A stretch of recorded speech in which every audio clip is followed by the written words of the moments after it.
But the main thing is, the reason why he's here, he didn't give up. And he understood in some way that even though he was unsure of himself, he could still get there. And he understood in some way, and he understands it better now, that everybody else is unsure of themselves too. They're just not telling you. They're just not letting you know. And I just want you to look at a kid like him and understand, again, it's not just what you're seeing now. It's going through a lot of difficult things. There were things that happened in his life that were very difficult, and they're still difficult for him. But he overcame them. Why? Well, because he wanted to. Because it was important to overcome them.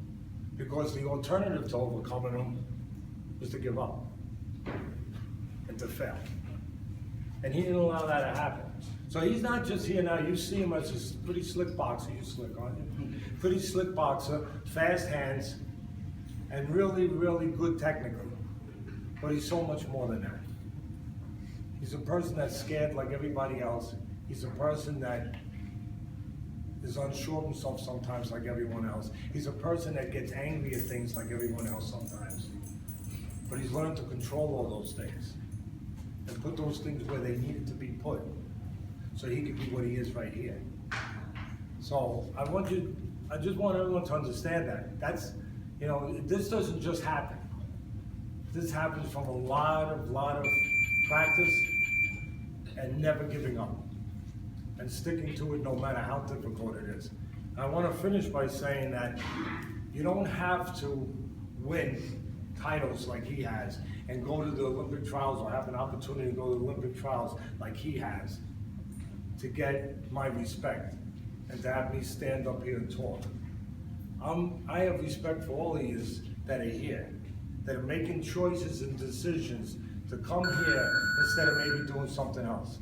To come here and dedicate yourself to making your body and your mind better, and most importantly, to making your person better by embracing the discipline and the rules that it takes to be a fighter, or to try to be a fighter. And it does take rules, and it does take discipline. So I applaud all of you that are doing that, every single one of you. And I applaud the kids that are in school. I know some of you are out of school, but the ones that are still in school, that are making sure that they keep their word to the premise of this gym. My foundation pays for these gyms, and it's not that cheap. And the only reason why I allow my foundation to pay for, first of all, is I trust Pat Russo to run them the right way. And second of all, because I wanted to make sure that we had incentive, I'm not afraid to say it, a carrot to draw people to being the best they could be. And if boxing was that incentive to draw them to be the best they could be, so be it. I'm in boxing all my life. Use boxing for that.